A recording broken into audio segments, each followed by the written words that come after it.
하나님의 말씀은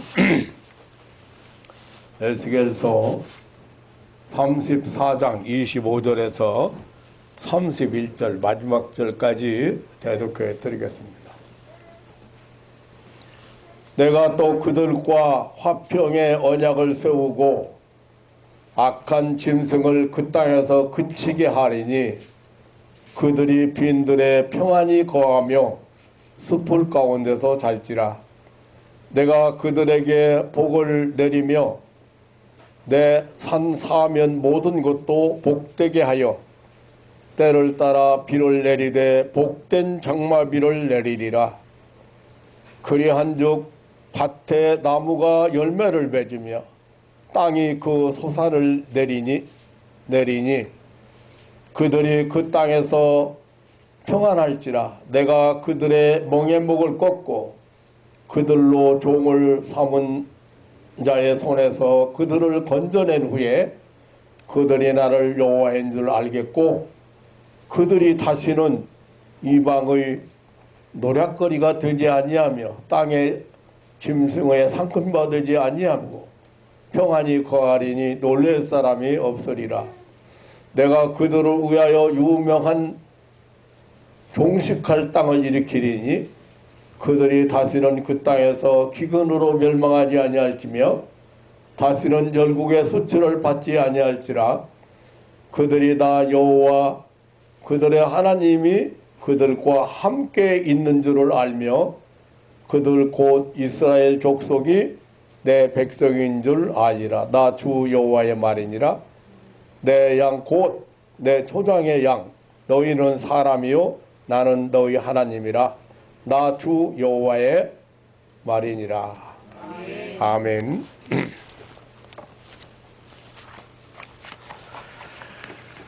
오늘 에스겔서 34장 25절로 31절 말씀은 예루살렘 멸망 후에 바벨론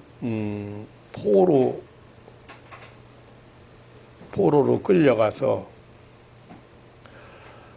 이제 지칠 대로 지쳐버린 이스라엘 백성에게 절망과 낭만과 좌절 속에 한탄하고 있는 이스라엘 백성에게 주시는 소망의 메시지입니다.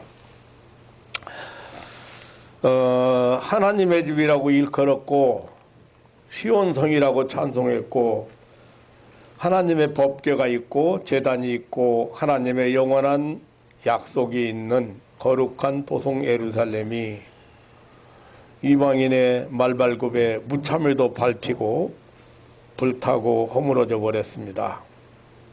남은 백성들은 포로로 잡혀갔습니다.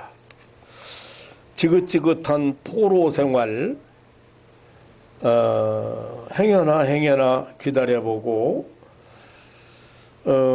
신라 같은 소망의 끈을 놓지 않고 기도하기를 70년이었습니다.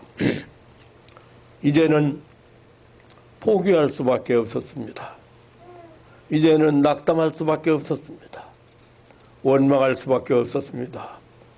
분하고 원통하고 속상하고 억울하기까지 했습니다. 체념할 수밖에 없었습니다. 그런 때에 하나님께서는 선지자를 통하여 소망의 메시지를 전하신 것입니다.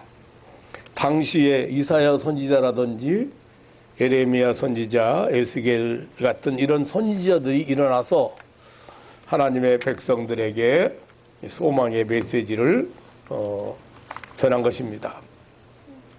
다가오는 세대에 하나님께서 하나님의 백성을 회복시키실 것이라는 그런 예언입니다. 물론 육신적인 회복뿐만 아니라 영적인 회복도 포함되는 것이죠. 에스겔서 35장에 보면 26절로 27절에 보면 35장 26절로 27절에 보면 백성들은 하나님과 새로운 언약을 맺게 될 것이고 새 마음과 새 영을 얻게 될 것이며 하나님은 성령을 백성들 가운데 두실 것이며 이 성령은 백성들이 하나님의 말씀에 순종하도록 도와줄 것이라고 했습니다. 바벨론 포로에서 이스라엘을 해방시켜 이끌어내시고 회복시키시는 것은 이방인으로 하여금 하나님께서 자신의 목적대로 역사를 진행하고 있음을 보여주시기 위함이라고 했습니다. 하나님께서는 이스라엘의 선한 행위나 회개 때문에 그들을 구속해 주신 것이 아니라 오직 그분의 은혜로 구속해 주신 것입니다. 이처럼 하나님의 역사는, 하나님의 은혜를 베푸심은 인간의 실패에도 불구하고 지금도 계속 되어지고 있습니다. 인간의 무지함에도 불구하고 하나님의 은혜 베푸심은 여전히 계속되고 있습니다.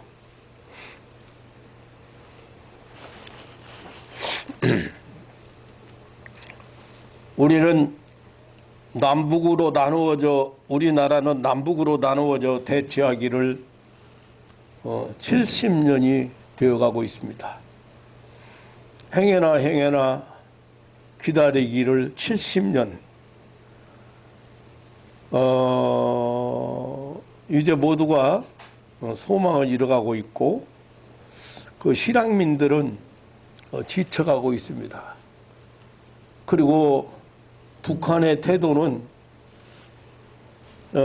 조금도 변할 기세가 보이질 않고 있습니다. 이 코로나 감염병 발발한 지가 1년이 지났습니다. 끝이 안 보이는 것 같습니다. 사람들은 이제 아우성치고 있습니다. 심지어는 분노까지 하고 있습니다. 뭐 3살 아기와 자살한 30대가 생기고, 아마 지금 세계적으로 우리나라는 그래도 다른 나라에 비해서 굉장히 지금 덜 시끄럽습니다. 많은 사람들이 1년 동안 그랬는데 많이 지쳐가고 있어요. 오늘 이 아침에는 70년 동안 포로 생활 속에서 힘을 잃고 지쳐버리고 포기하고 있던 이스라엘 백성들에게 소망의 메시지를 주셨던 하나님은, 저는 또 이 놀라운 메시지를 오늘 이 아침에 저와 여러분이 들어보고 함께 은혜를 받는 아침이 되었으면 합니다.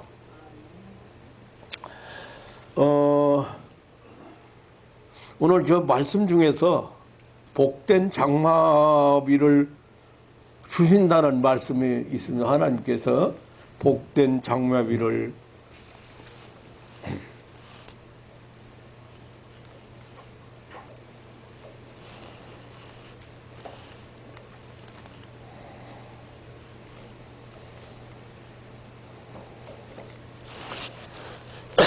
내가 그들에게 복을 내리며 내 산 사면 모든 곳도 복되게 하여 때를 따라 비를 내리되 복된 장마비를 내리리라. 복된 장마비를 내리리라.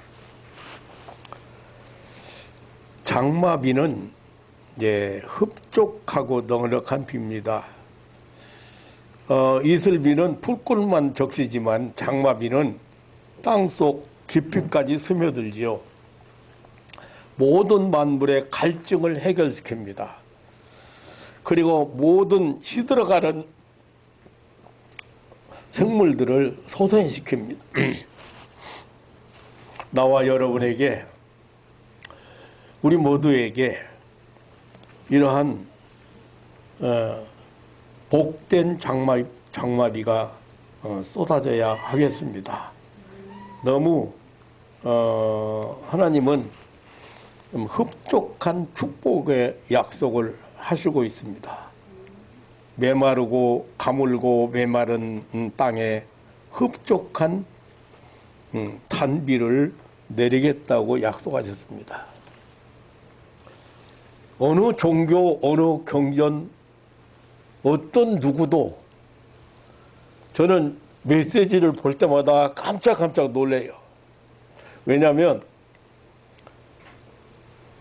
상상할 수 없는, 우리 이성으로 상상할 수 없는 그런 축복을 약속하신 하나님은 정말 멋있는 하나님이십니다.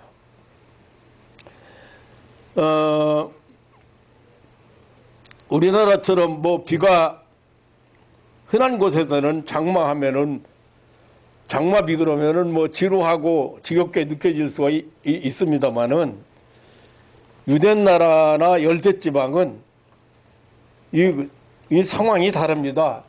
그 열대 지방의 기후는 사계절이 아니고 1년을 2계절로 나눠요. 그런데 건기와 우기로 나누거든요. 건기는 아주 깁니다. 비가 오지 않는 그 시기, 그리고 우기, 비가 오는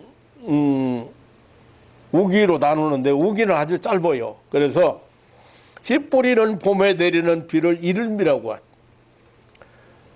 하죠.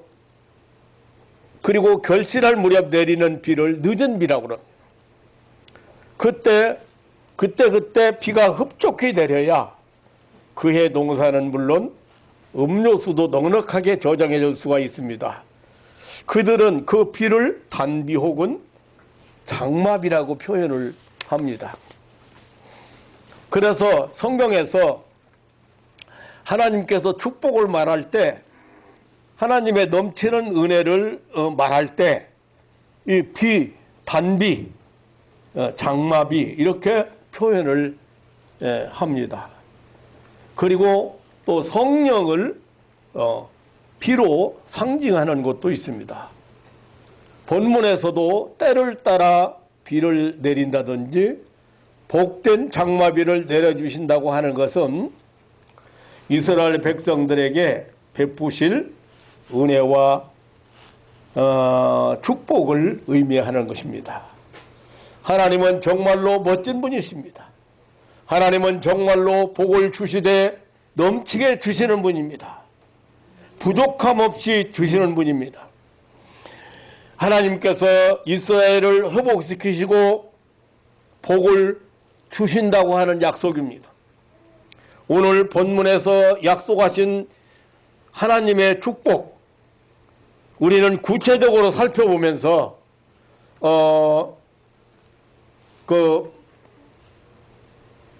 또 오늘 이렇게 1년 동안 뭐 70년에 비하면 아무것도 아니지만 1년 동안 정말로 모든 사람들이 이렇게 어떻게 보면 가뭄을 만났어도 보통 가뭄이 아니잖아요. 지금 재앙을 만났어도 보통 재앙이 아니잖아요. 1년 동안. 그런데 정말 하나님이 이 비를 내리시되, 때를 따라 비를 내리시되 복된 장마비를 이 장마비를 좀 내리셔야 되겠다. 그런데 내리신다는 약속입니다. 금년에 장마비를 좀 흡족히 하나님의 장마비를, 하나님이 내리시는 장마비를 흡족히 받는 한 해가 되시기를 주님의 이름으로 축원합니다. 25절 상반절에 보면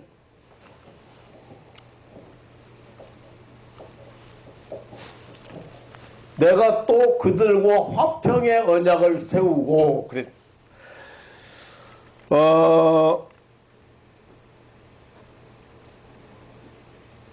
먼저 이 하나님과의 관계 회복이 중요합니다. 우선순위예요. 하나님과 관계 회복.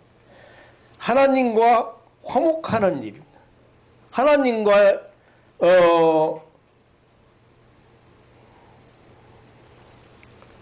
이거 참 대단히 중요하기 때문에 하나님께서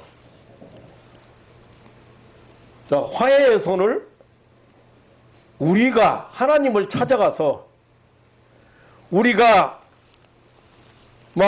하나님 공을 세우고 하나님 앞에 가서 화해를 청하는 것이 아니라 하나님 편에서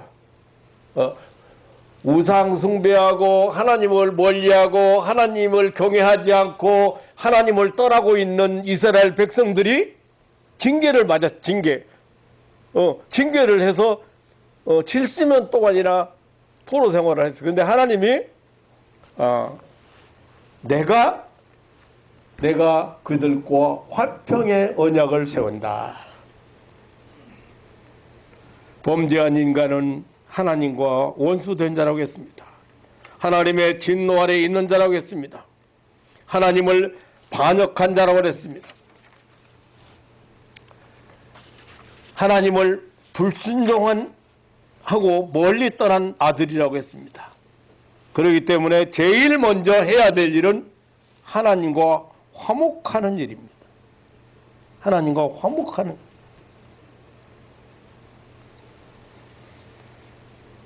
그런데 우리 하나님께서는 먼저 이 화해의 손을 내미셨습니다. 화목제물로 화목의 사신으로 예수 그리스도를 이 땅에 보내신 것입니다. 원수된 우리는 하나님께서 보내신 이 화해의 사신 예수 그리스도를 영접하고 하나님의 뜻을 받아들이기만 하면 되는 것입니다. 하나님 쪽에서 화해를 청해 오신다. 하나님 쪽에서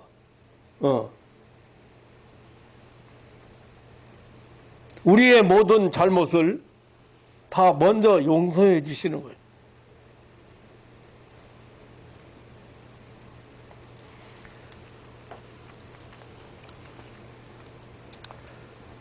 사랑하는 성도 여러분, 하나님은 우리에게 회개의 길을 열어 놓으셨습니다. 화해의 손을 내밀었습니다.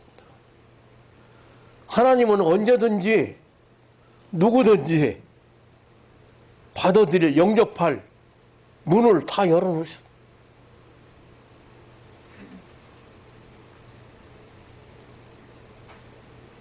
하나님과 화목하는 것이 우선이.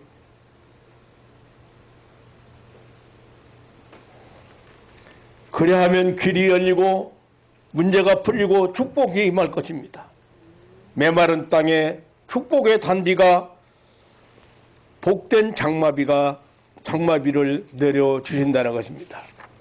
먼저 하나님이 화평의 언약을 세우겠다.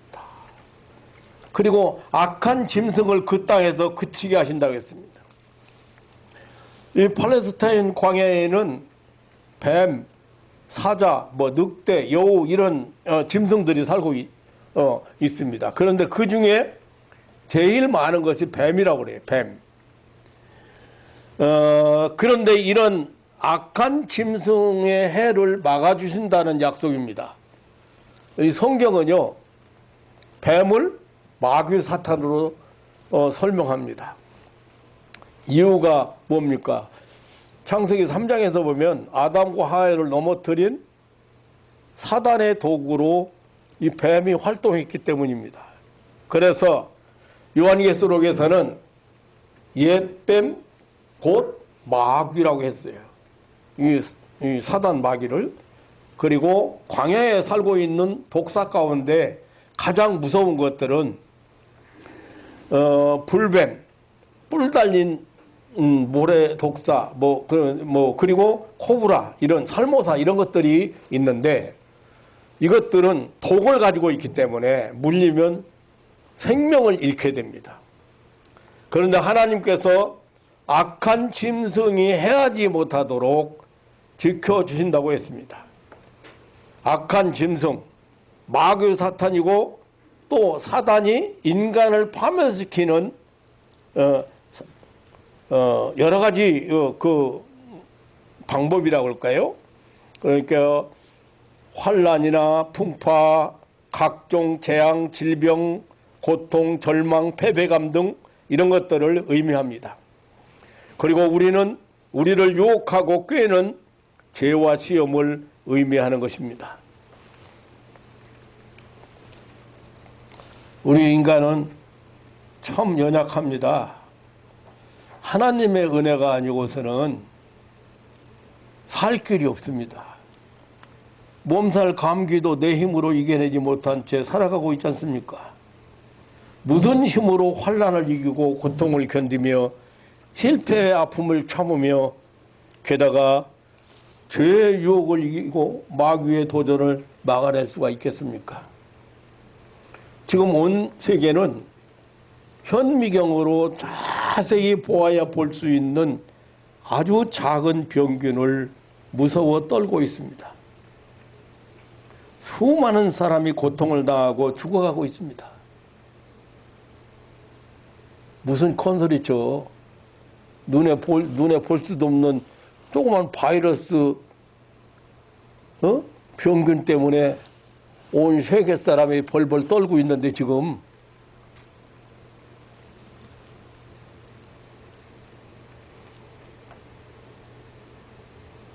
그런데 하나님은 너무 확실하게 말씀하십니다.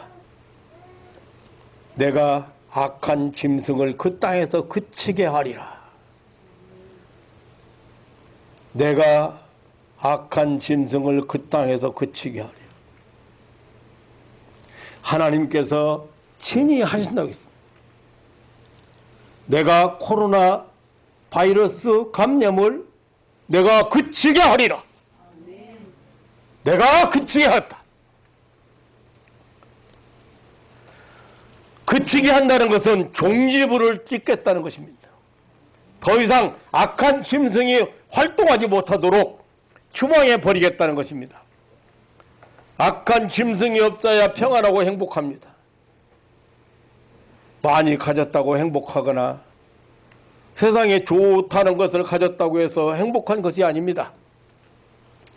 하나님의 은혜가 임하고 악한 것들이 물러가야 행복한 삶을 누리게 됩니다. 28절에도 짐승의 상품화 되지 아니하고 평안히 거할 것이라 거하리니 놀랄 사람이 없으리 하겠습니다.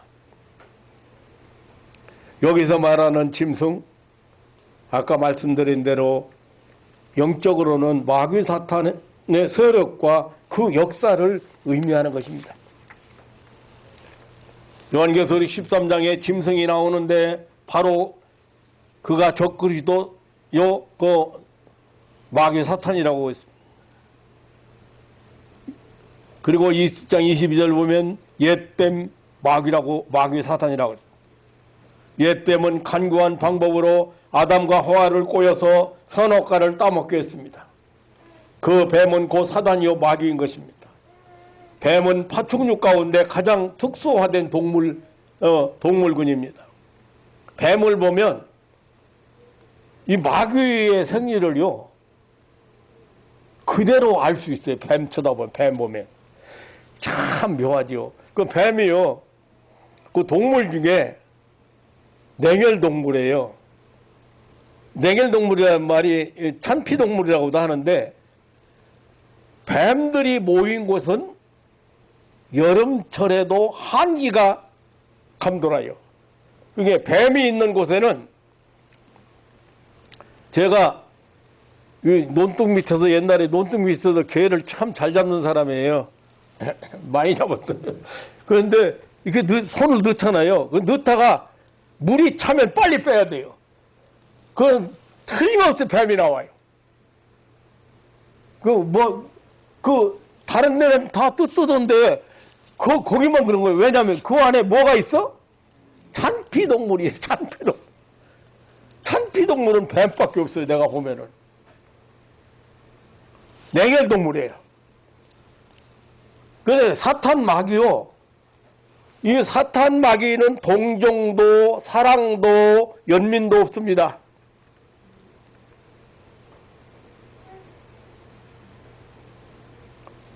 내가요,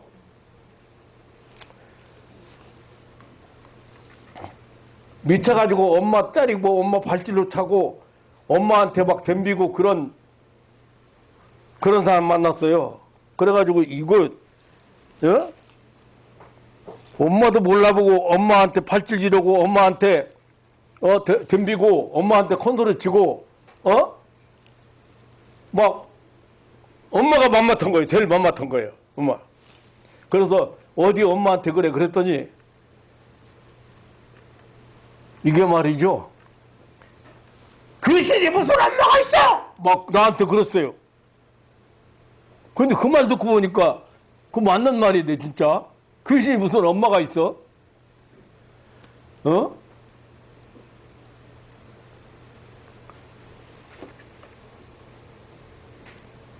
우리 신앙인도 은혜가 떠나고 마귀가 역사하면요.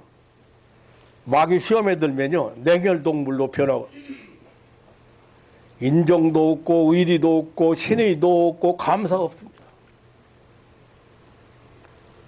그렇게 살아가는 부부가 이혼합니다. 배신합니다. 절교합니다. 아주 몰인장하고 악독해집니다. 이 마귀는 이 냉혈동물, 참피동물이요.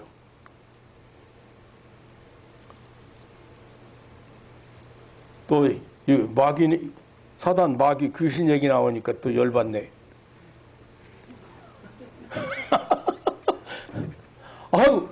아유 왜 그 가정마다 내가 가정마다 보면은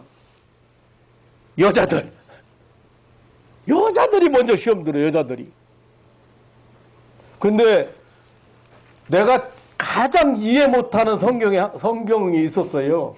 그게 뭐냐면 요한일서에 보면 사랑이 있는 사람은 하나님에게 속하고 하나님에게 하나님은 사랑이시라. 그래서 사랑하는 사람은 하나님 앞에 속하고. 근데 사랑을 그러면 내가 박애주의자가 돼야 되나? 아무나 다 그렇게 사랑해야 되나? 이렇게 생각했어요. 근데 그 의미를 내가 깨달았어요. 의미를 깨달았어요. 자, 한번 물어볼게요. 아내는 남편을 사랑해야 돼요? 안 해요?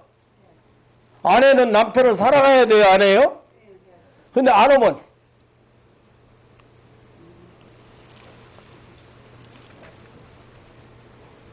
사랑해야 될 사람을 사랑을 않는 것이지 박애주의자가 되라는 뜻은 아니었어요. 내가 그 성경을 내가 항상 그러고 나는 목사까지 됐는데 왜 박애주의자는 너 누구도 어떤 사람도 사랑할 수 있는 그런 힘은 없을까? 그런 마음은 없을까? 이렇게 생각했어요. 아니에요. 내가 반드시 사랑할 사람이 내 자식, 내 부모, 내 형제 반드시 사랑해야 될 사람을 사랑 않는 사람은 뭐에 속했어요? 마귀한테 속한 그 하나님께 속한 사람이 아니다. 왜? 하나님은 사랑이시기 때문에.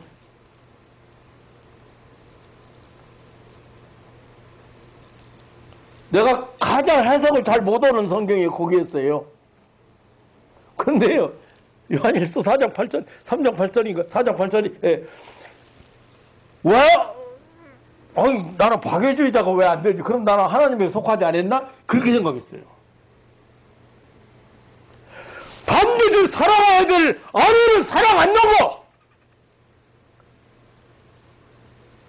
반드시 사랑해야 될 내 부모, 내 자식을 사랑 않는 거, 그건 하나님 소속이 아니에요.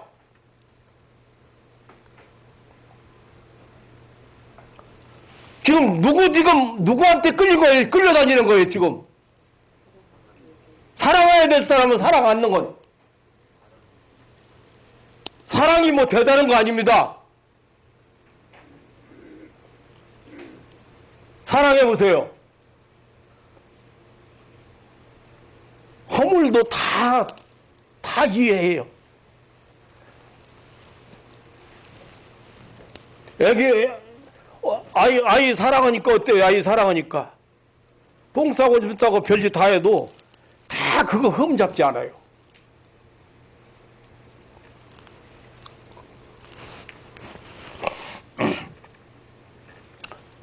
사랑, 뭐 열렬히 뭐 어떻게 사랑해야 사랑하는 거예요? 사랑은 오래 참, 사랑은 모든 것을 용서하는 거예요. 고린도전서에 13장에 사랑장이라고 사랑은 온유하다. 여러분이 더 잘하니까 여기서 오늘 뭐 사랑 설교 아니니까 여기서 맞추겠어요. 그런데 마귀에게 시험 들고 마귀한테 끌려다니는 사람들은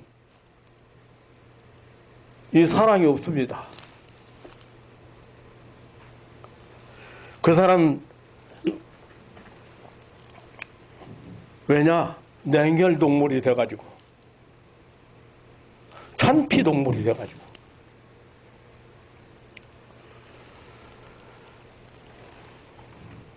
그리고 이 뱀은요 이게 소리 없이 달려듭니다. 다른 짐승들은요 뭐 달리고 뛰고 뭐 날고 울고 소리가 나거든요. 다른 짐승들이 활동을 하면. 그런데 이 뱀은 이 소리 없이 다가와요. 이게 마귀의 속성 역시 똑같아요.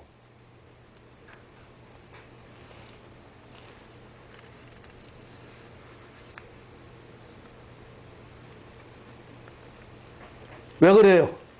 생각으로 오기 때문이야. 생각으로 오는데 무슨 소리가 있어요? 예고도 없어요. 언제 어느 순간에 왔는지 모릅니다. 어떤 말을 듣는 순간에 어떤 사건이 생기는 순간에 심지어는 좋은 일이 생기는 그런 순간에도 침투하는 게 이것이 마귀요.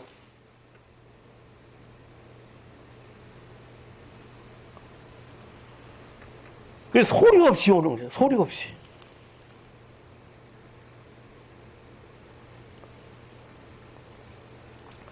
그리고 뱀은 큰 집이나 오래된 집에 삽니다. 낡은 집, 보수하지 않은 집, 뭐 비어있는 집, 비어있는 고가에는 반드시 뱀이 서식합니다. 무슨 말이에요? 성령께서 떠난 사람, 떠난 빈집, 황폐된 마음, 폐허된 영혼 속에는 사단이 들어갑니다. 주님께서 떠난 집에는 사단 마귀가 들어가서 주인 노릇합니다.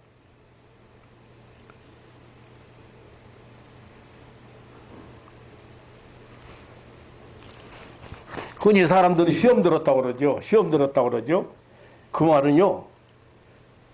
시험 들었다는 말을 어렵게 생각하지 마세요. 무슨 말이냐면 내 마음에 내 감정이 하나님의 인도함이나 하나님의 통치를 안 받고 사단 마귀에게 지배당하고 있다는 말이에요. 지금 그 순간에 시험 드는 사람.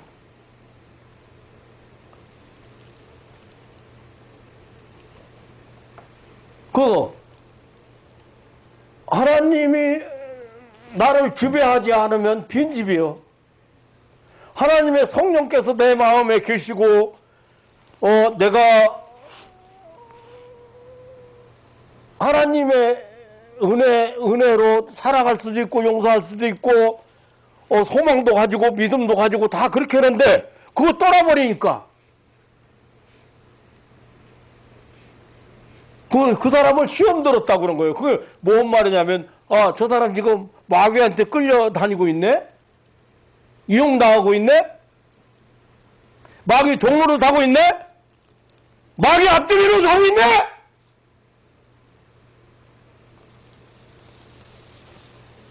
마귀 신부로꾼 노릇하고 있다 이 말이에요. 하나님의 주인이시고 하나님의 왕이시기 때문에 주인 되시는 하나님의 심부름꾼으로서 해야 될 거 아니야.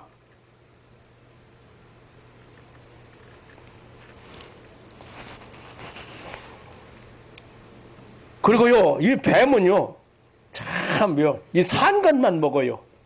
그 통째로 먹어요. 그러니까 뱀이요, 이빨로 뭐 깨물거나 뭐 요리해서 먹지 않고 그냥 통째로 먹어요. 그래서 산 것만 먹어요. 절대 죽은 거 안 먹어요. 거들떠보지도 않아요, 죽은 걸. 마귀 역시 이미 죽어버린 영혼은 거들떠보지도 않고 먹이로 생각지도 않습니다. 이미 죽어버린 사람, 다시 말하면 자기 종로로 타는 사람은, 뭐 종이 되어버린 사람은 건드릴 필요가 없죠. 그리고 이 뱀은 틈만 있으면 들어갑니다. 뱀은 정문이나 대문으로 들어가지 않습니다. 지극히 작은 틈만 있으면 제 몸을 엿가락처럼 늘어뜨린 후 요요히 들어갑니다. 마귀의 경우도 지극히 작고 사소한 감정이나 사소한 오해나 사소한 문제, 이런 것을 교묘하게 이용해서 비집고 들어가는 특성이 있습니다.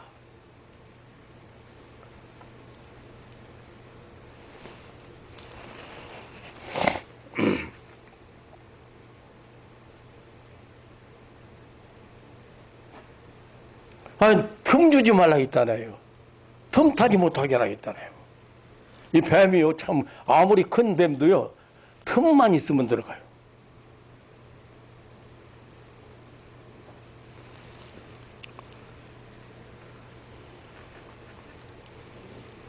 그리고 우이장설이 등합니다. 나무 밑이나 바위 틈, 숲 속에 자기를 감추는데 특별한 재능을 갖고 있습니다. 마치 곤충이 보호색으로 자신을 보호하듯 뱀도 그 환경 조건에 맞는 색깔로 자기를 위장하는가 하면은 그때그때 상황 따라서 자기를 감추고 도사리고, 모양도 변하고요. 모양도 장대처럼 길게 늘 들고 있다든지 꽈리를 들고 있다든지 뭐 그 모양도 변하고요. 이 마귀는 그 천의 얼굴, 만의 얼굴을 가지고 있습니다. 심지어 광명의 천사로 바오사도는 고린도전서에 보면 광명의 천사로 자신을 꾸미기도 한다 그랬어요.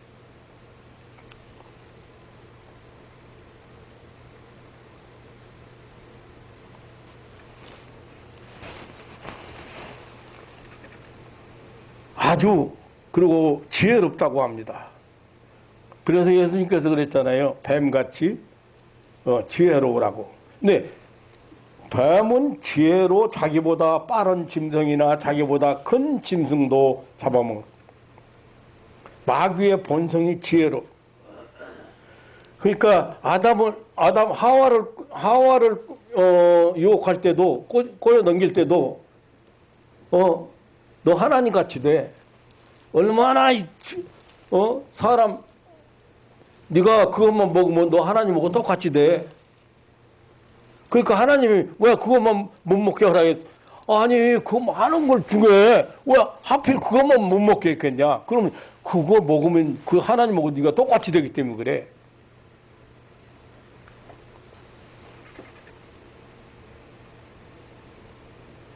그 지혜로 사람을 파멸시키고 멸망시키는 거죠.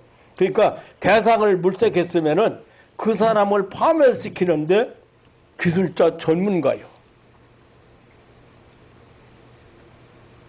그 사람 대상 딱 선정했어. 그랬으면 그 사람을 무너뜨리는데 전문가란 말이 기술자라 그 말이요. 그럼 무슨 말이에요? 그 사람 성격도 잘 알고 있고 좋아하는 것도 싫어하는 것도 잘 알고 있고 뭐 다 잘 알고 있다는 거지. 너무 기술자라 그 말이에요. 오늘 이게 설교 올라온 거 아닌데 뭐, 예, 이유가 있을 거예요.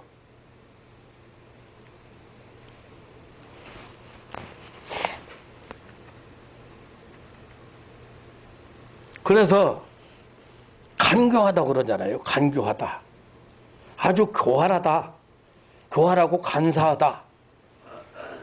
예.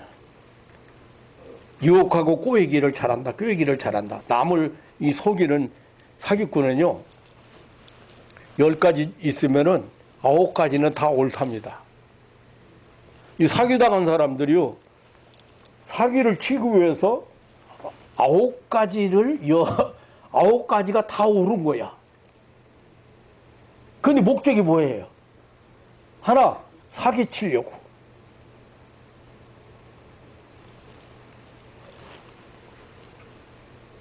마귀는 속이는 자라 그랬어. 사기꾼이라 했어.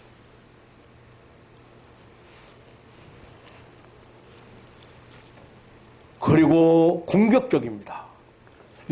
기회만 기다리고 있다가 이 뱀이 말이죠. 기회만 기다리고 있다가 독을 내뿜으며 공격을 합니다. 마귀의 사탄은 공격적입니다. 그래서 사랑이라든지 화해, 평화를 모릅니다. 그런 것들을 싫어합니다. 사람이 마귀의 사탄에 넘어가면 독해집니다. 증오의 화신이 됩니다. 눈빛이 사나워지고 언사가 난폭해집니다. 그리고 행동이 포악해집니다. 즉 독을 내뿜게 된다 그 말이에요. 저주하고 악담하고 막말하고 절대로 용서하거나 화해하려 들지 않습니다.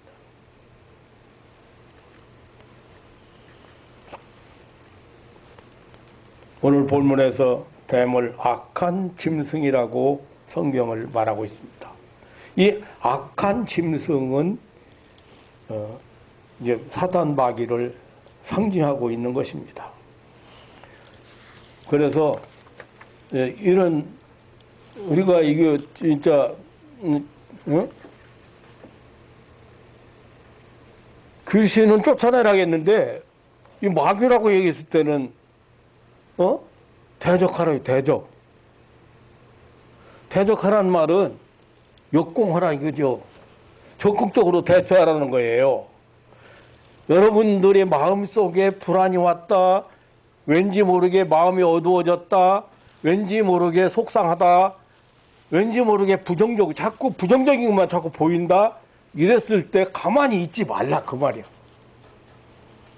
응.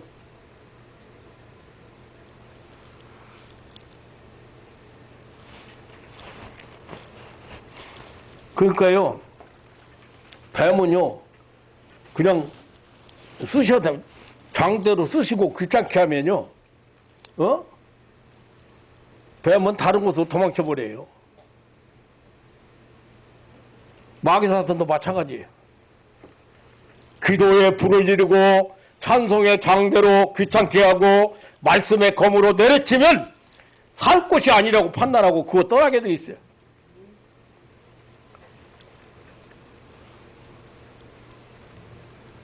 제가 만난 사람 중에 그런 사람 있어요? 맨날 와서 앉으면 기도 온다고 앉으면 울어. 30대 중반 정도 됐나? 그 내가 가만히 보니까 그 울음이 회개를 뭐 하는 울음이 아니고, 그리고 사람들을 위해서 기도하다가 그 사람 때문에 불쌍하게 생각되고 그 사람 안타까워서 흐르는 그런 눈물, 그런 그게 아니고 서글퍼, 신세타령에 말하자면 신세타령. 그래 잡았지. 그냥 놔두면 안 되게 해서 기도를 똑바로 해야지. 그렇게 해가지고 앉아가지고 혼자 앉아가지고 잡았어. 그랬더니 딱 이리 와, 기도받고 가.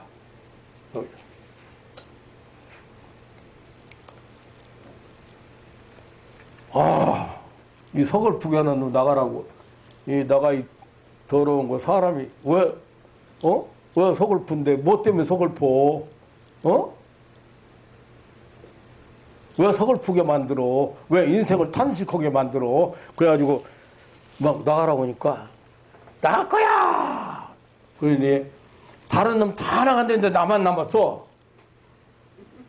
다른 놈 다 나갔는데 이 자식이 말이야 하도 찬송 부르고 기도회 싸서 다른 놈 다 나갔대. 앉으면 성경 보고 그래가지고 다른 놈 다 나갔는데 나만 남았대. 그 왜 너만 남아? 너도 나가야지 막 그랬더니 나는 뭐 나가라고 왔는데 뭐 지가 좋아하는데 뭐 즐긴다 이거지. 그러고 뭐라고 그러냐면 나도 빼빼 말렸대. 나도 기운 없대. 그럼 이제 이건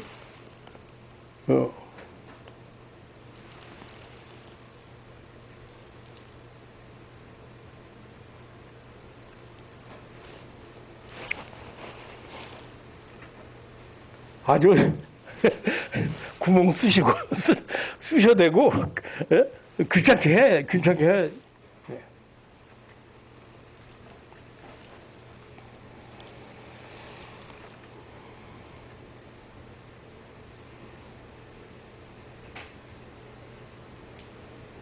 나중에 만나는데 목사님 이렇게 기분도 밝고 좋은데 맨날 와서 그 어떤 사람이요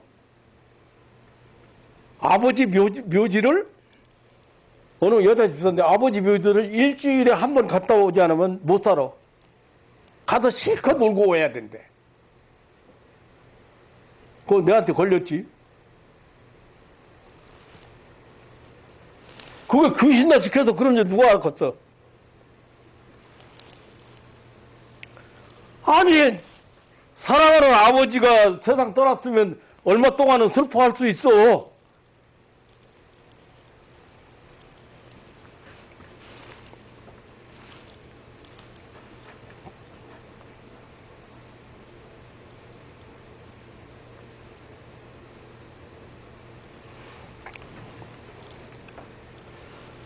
틈타지 못하게 하래. 틈 주면 안 됩니다.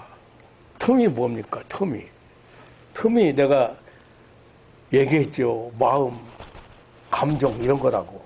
그러니까 속상한 거, 원망스러운 거, 불평스러운 거, 불만, 오해, 섭섭한 감정 이런 것들이 왔을 때 이게 사단이 좋아하는 틈이에요.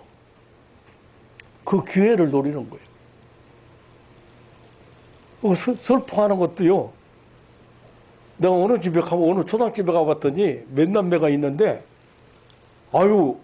주체 못하게 우는 딸이 있어. 저거 위험하다. 그랬는데, 예.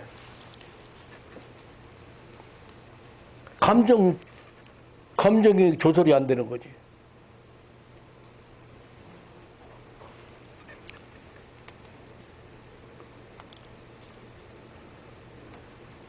다 틈이요. 뭐 기도 쉬는 거, 성경 멀리하는 거, 교회 결석하는 거, 세상 향락에 끌려가는 거, 이건 다 사단에게 내놓은 그 사단에게 아주 오픈해놓은 글과나 마찬가지. 영적으로 경성하고 무정하면 사단은 절대로 나를 건드리지 못하는 틈을 주지 말아야 돼.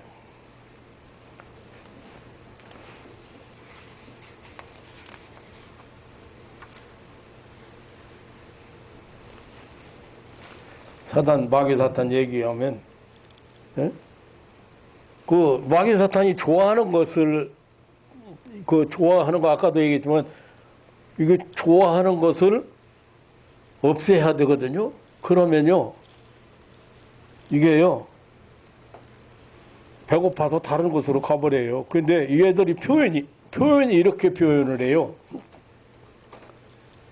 이 자식이 하도 말 안 들어가지고, 이 자식이 하도 자기가 시키는 대로 잘 안 따라 해가지고 내가 빼빼 말르고 배고파서 여기서 못 산대. 나 하려고 하던 중이래. 나가라 보니까.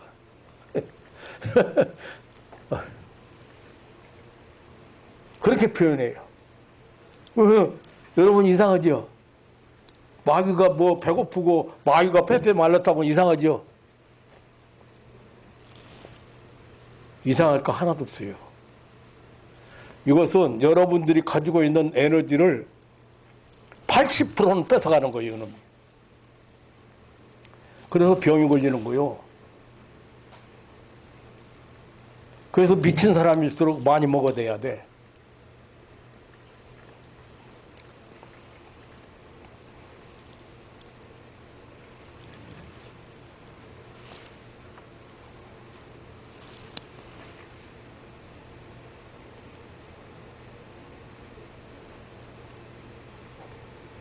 하나님께서 악한 짐승을 그 땅에서 그치게 하신다. 28절 하반절에 보면 짐승에 삼킨 바 되지 아니하고 평안히 거하리라. 거하리니. 우리는 반드시 은혜를 받아야 됩니다. 반드시 주님의 은혜 아래 살아가야 합니다. 주님을 떠나는 순간 악한 짐승이 공격해 옵니다.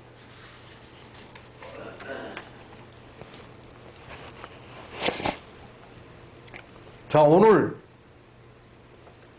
진짜 1년 동안 힘들게 살아오고 진짜 메마른 땅에 우리 하나님이 이런 약속을 하시는 거예요.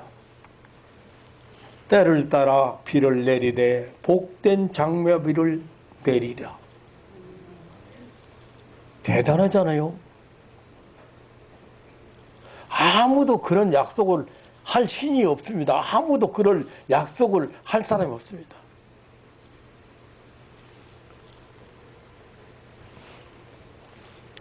메마른 사막에 물 한 방울은 생명수입니다. 은혜의 단비를 만나야 할 인생이 하나님과 원수가 되어 하나님을 불신용하고 하나님의 진노를 사서 하나님의 축복의 영역을 떠나게 되면 70년 포로 생활 힘들고 고달프고 고통당하게 됩니다. 이런 인생에게 은혜의 단비, 복된 장비가 내려야 합니다. 이슬비나 가랑비나 소나기로는 갈증이나 기갈이나 이런 거 해결 안 됩니다. 그렇기 때문에 하나님은 복된 장마비를 내리시겠다고 약속하신 것을 믿으시기를 축원합니다. 장마비를 만나시기를 바랍니다. 급족한 은혜의 단비를 만나는 신앙이 늘 되시기를 주님의 이름으로 축원합니다. 내가 뭘 크게 잘해서가 아니에요. 하나님 편에서 가란 인생에게, 갈급한 인생에게, 기갈당한 인생에게, 갈증하는 인생에게, 어디 가도 만족할 수 없는 인생에게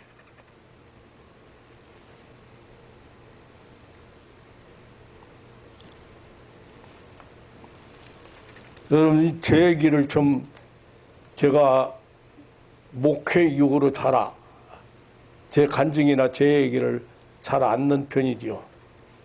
그냥 지난주일에 제가 그냥 심지어는 죽을 방법까지 찾을 정도로 힘들었다는 얘기를 했습니다만은 이 은혜 안에 살아간다는 게 이 은혜를 받고 살아간다는 게 얼마나 소중한가.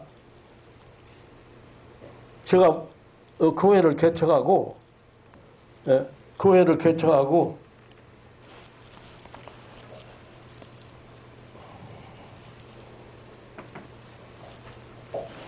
교인들 몇 명, 대여섯 명,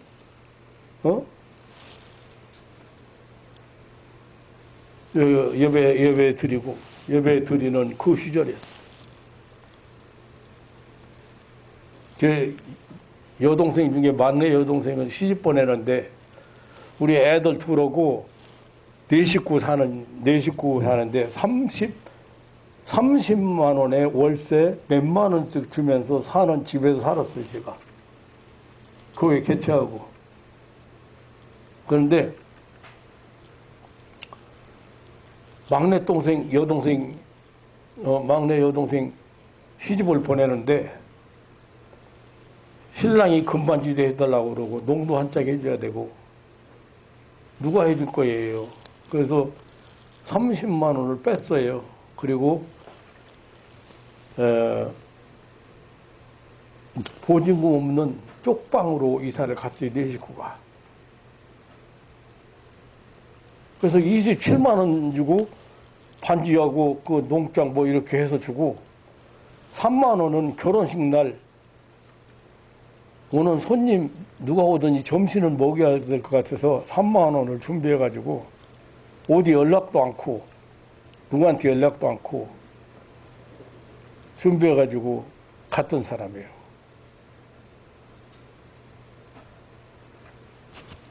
근데 이사를 간 집이 비가 오면 새야. 그래서 한가운데가 제일 많이 새는 데다는 컨 달아놓고 세수 떼어놓고 몇 개 놓고 네 식구가 비에 안 떨어지는 데가 앉아 있어요.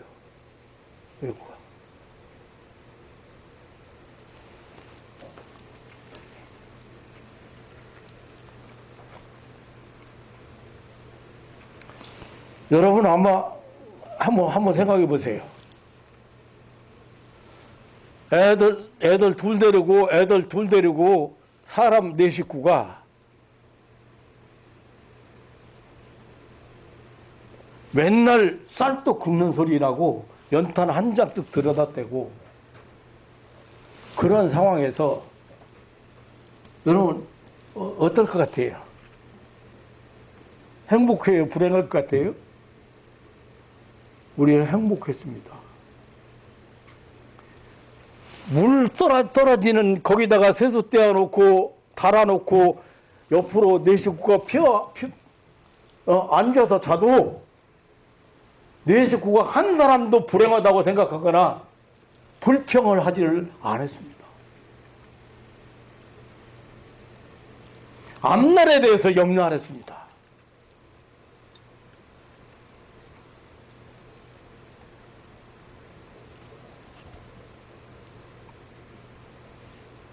뭐 때문에요? 제가 나이가 젊어서요? 아니에요. 나이가 40대 중반이에요. 그때면. 저는 늦게 신학교를 해가지고 42살인가에 목사되고, 예. 제가 40대 중반에 교회 개척했어요. 지금은 뭐 100세 시대라고 40대 중반이라 뭐 청년이고만 이러는지 모르지만 그때만 해도 그 정도는 아니야. 애들은 어떻게 클 것이며 앞으로 밥은 어떻게 먹고 살 것이며 월세는 어떻게 낼 것이며 하나도 그것 때문에 걱정하지.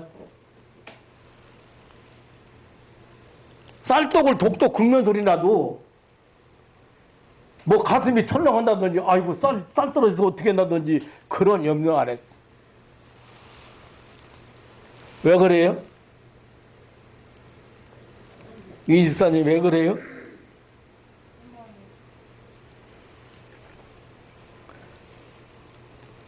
은혜에 흡족한 하나님의 은혜의 단비를 은혜를 흡족히 받고 있기 때문에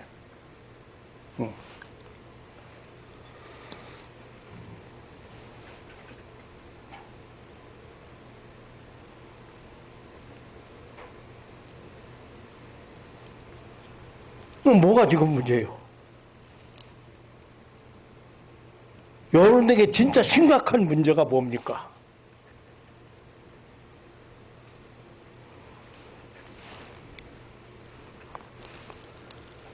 진짜 심각한 문제는 어떤 상황에도 어떤 상황에 염려, 걱정, 두려움 이런 것으로 쌓여 있는 게 어떤 심각한 상황에도 그게 없으면 행복한 거예요.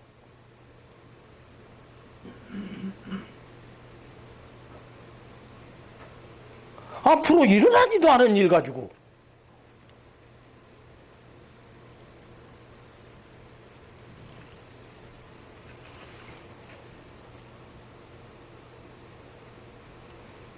어떤 사람이 빚이 뭐 몇 억인데 결혼하자고 하는데 결혼해야 되나? 결혼해야 되나?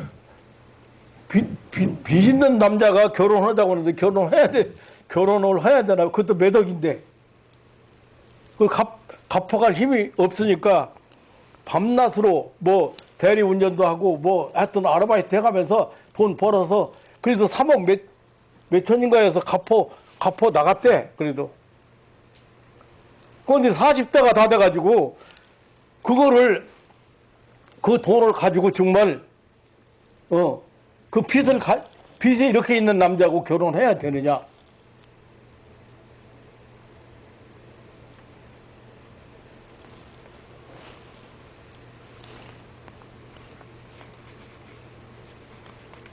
빚이 그 사람은 문제라고 생각한 거죠.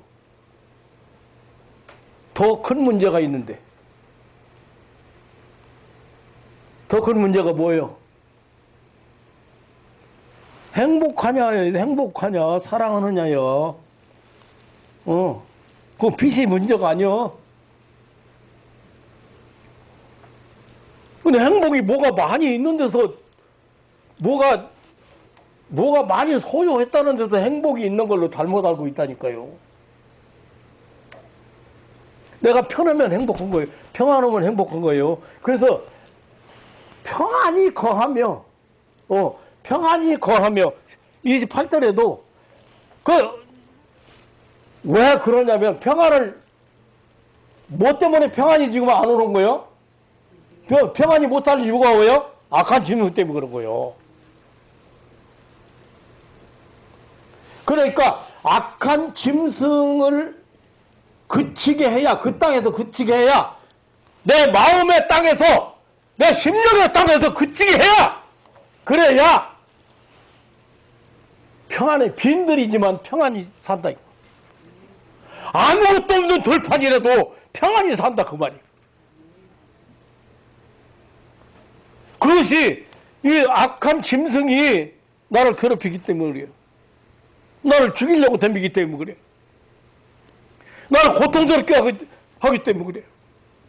그것이 위협하기 때문에 그래.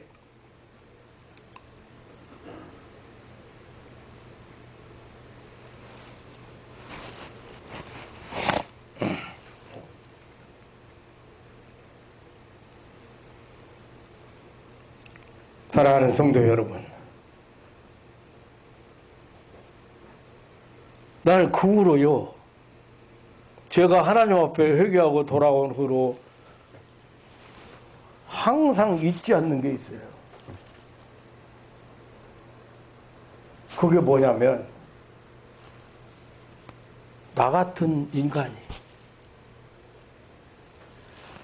나 같은 가난한 농부의 아들로 태어난 인간이, 시골에서 이름 없는 학교 다닌 인간이,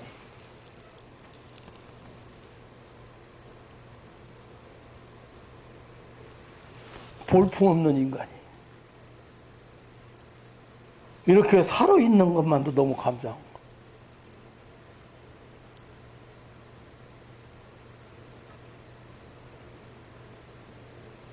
하나님이 다시 나에게 생명을 주시고 다 생명을 주시고 무엇이라도 할 수 있는 남을 위해서 뭔가 꼭 필요한 사람으로서 세상을 살아갈 수 있는 그런 삶을 살아가게 하신 그 하나님 앞에 늘 감사하는 것.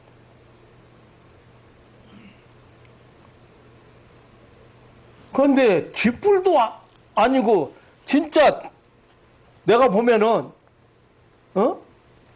주제를 파악을 못하고 있어. 인간들이 주제를.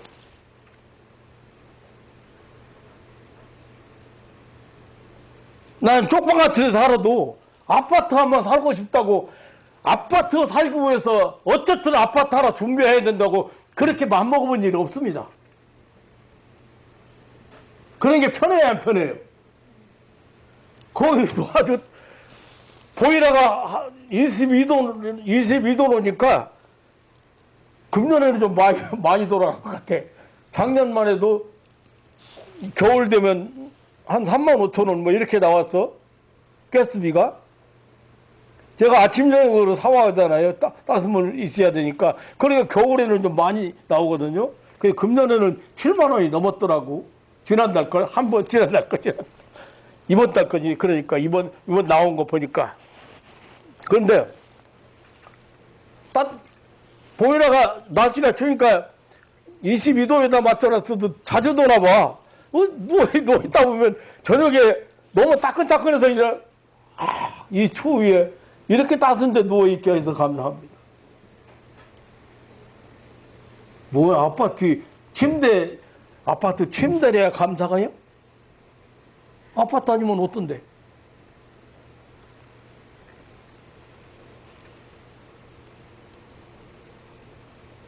지금 난 아파트값 올라가는 거 보고요.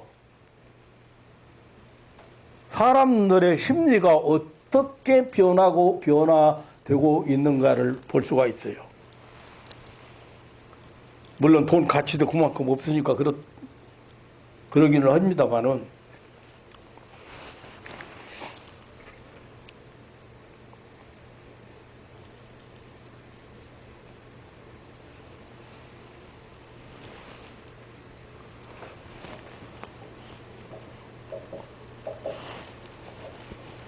자, 뭐 밭에 나무가 열매 맺고 땅이 그 소사를 내고 그 땅에서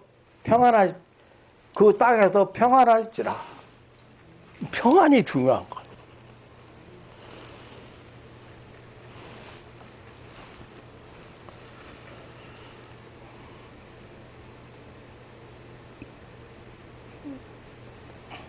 사람은 영적 존재입니다.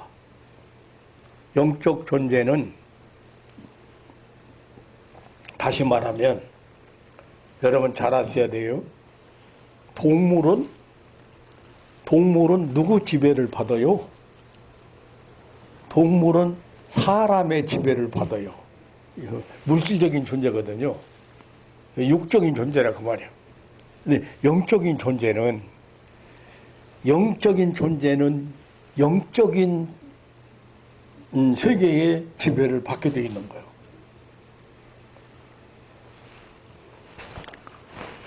중요한 것은 우리 영이 평안해야 돼요. 그런데 누구 지배를 받아 지금? 평안이 없다는 것은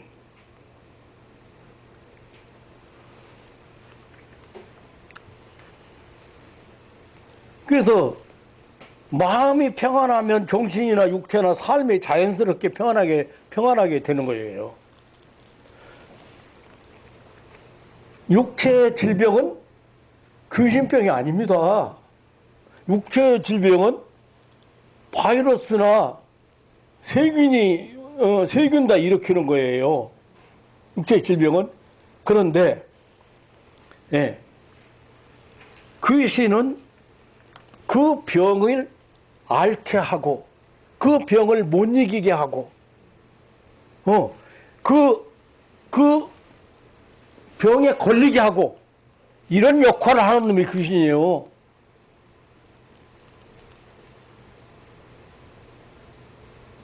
그것만 없으면 병 이겨내, 못 이겨내? 병 걸렸어도 이겨내. 암병 걸려도 이겨내. 암이 세포성도 있고 바이러스성도 있는데 내가 바이러스성 암 환자도 만나보고 세포성 암 환자도 만나봤어. 암이라고 하면 다 똑같은 거 아니에요.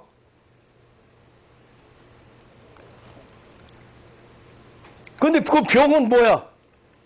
암세포 때문에 일어난 거예요. 암 바이러스 때문에 일어난 거야. 근데 그걸 못 이기잖아, 지금. 못 이기는 건 왜 그래? 이기는 사람 더러 있대. 다 버리고 산으로 들어갔어. 거기 가서, 고민 안 해. 그럼 불안해 안 해. 뭐 내일 죽으면 죽지 뭐, 다 그냥 내려놔 버렸어, 그냥. 다 비워버렸어, 그냥. 그러니까 마귀가 저 사람 욕심도 다 버리고, 저 사람 뭐, 그냥 다 비워버리고 내려놓고 다 그냥, 편안해져 버리니까 마귀가 일을 못해. 그 마귀, 귀신 말대로 하면 무슨 얘기야? 내가 빼빼 말랐어. 배고파, 못 살아. 여기서, 여기 떠나야 돼. 이 사람한테 이거 못 살아.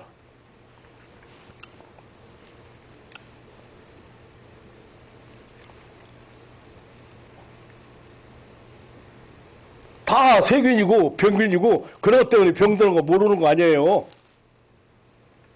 물론 잘못해가지고 뭐 담배를 많이 피워서 폐암이 걸린다든지 술을 먹어가지고 간 문제가 생긴다든지, 예. 이 간암 걸린 사람도 술 못 먹게 하니까 술을 안 먹을 때 괜찮아요.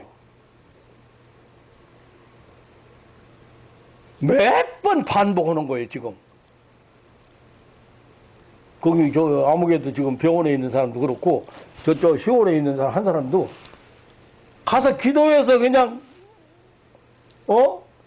다 회복시키고 그냥 다시는 술 못 먹게, 술 먹으면 안 된다. 한 잔만 먹어도 안 된다. 그거 하나 못 걷냐? 한 번 한다고만 하지 그걸 못 끊어? 그거 안 먹는다 죽는 것도 아니고.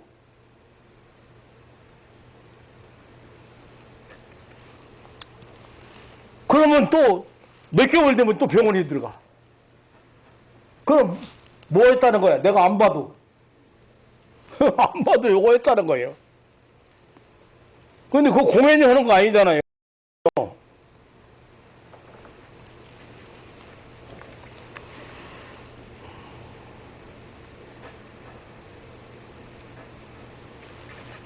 여기 있는 목사가 바보라서, 그렇게 병자, 아픈 사람 만나면 뭐 물러가라 그러고 막, 더러운 병만 떠나라 그러고 그렇게 하는 거 아니에요. 그 사람 그것만 처리하면 다 이겨내요. 병 다 떠나버려요. 병 순간적으로 나가버려요. 왜냐하면 여러분 정상세포가 60쪽이야. 정상세포가 활성화되기 시작해봐. 병이 문제가 되나.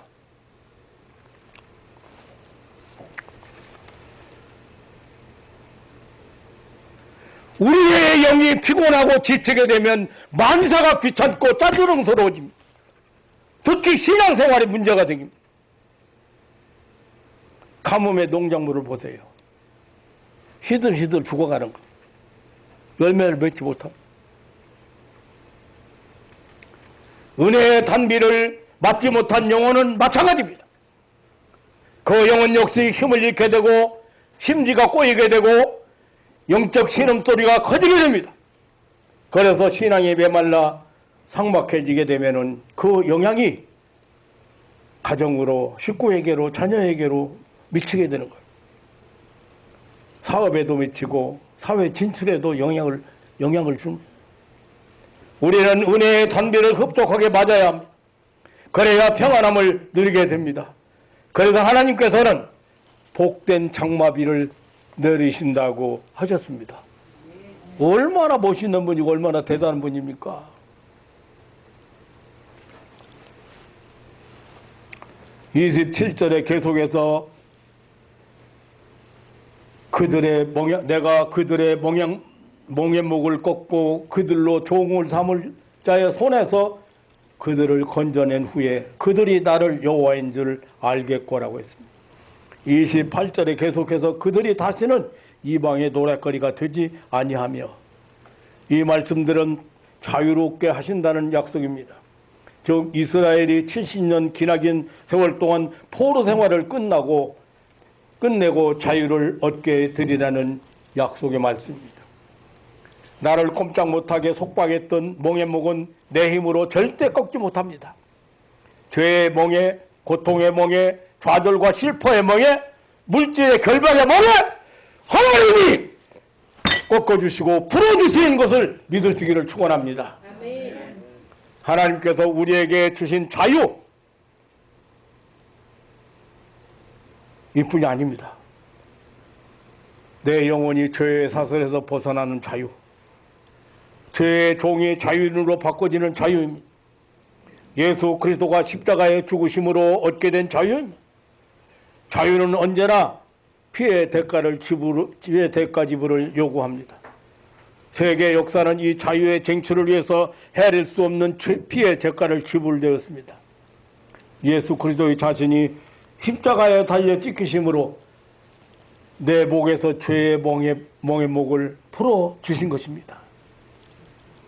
이것들이 하나님의 백성들에게 주시는 약속들입니다. 하나님 앞에 나오는 자에게 주시는 은혜의 약속입니다. 하나님의 통치 아래 살아가는, 하나님의 나라를 살아가는 자들에게 주시는 약속입니다. 이것들이 예수 믿고 받게 되어 있는 놀라운 은혜. 우리는 한 역사상에 있었던 하나님이 그 역사상에 있었던 하나님의 백성들을 향한 선지자들의 외침, 선지자들의 소망의 메시지, 오늘 이 아침에도 나와 여러분에게, 그리고 우리 대한민국 모든 국민들, 모든 믿는 자들에게 주시는 이 소망의 메시지, 복된 장마비를 내리겠다. 아멘.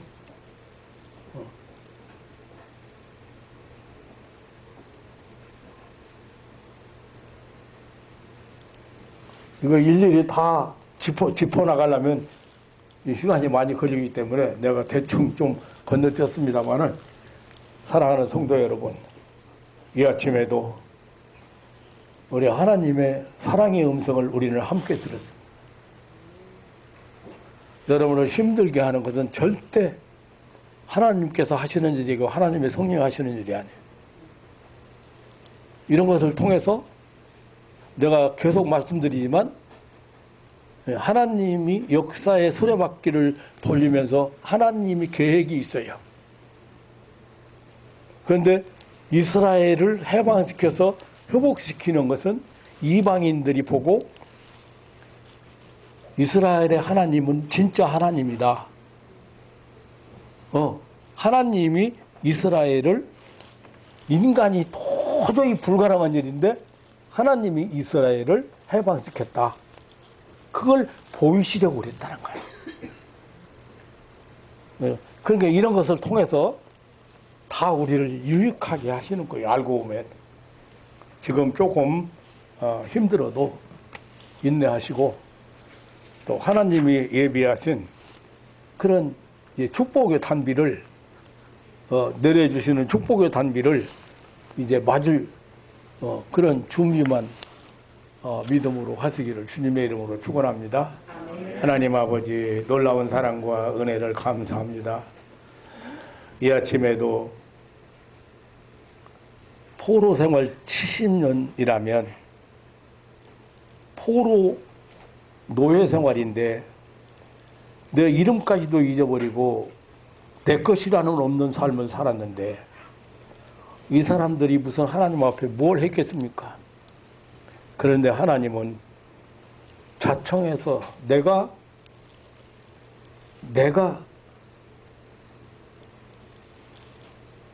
복된 장마비도 내리고, 내가 악한 것도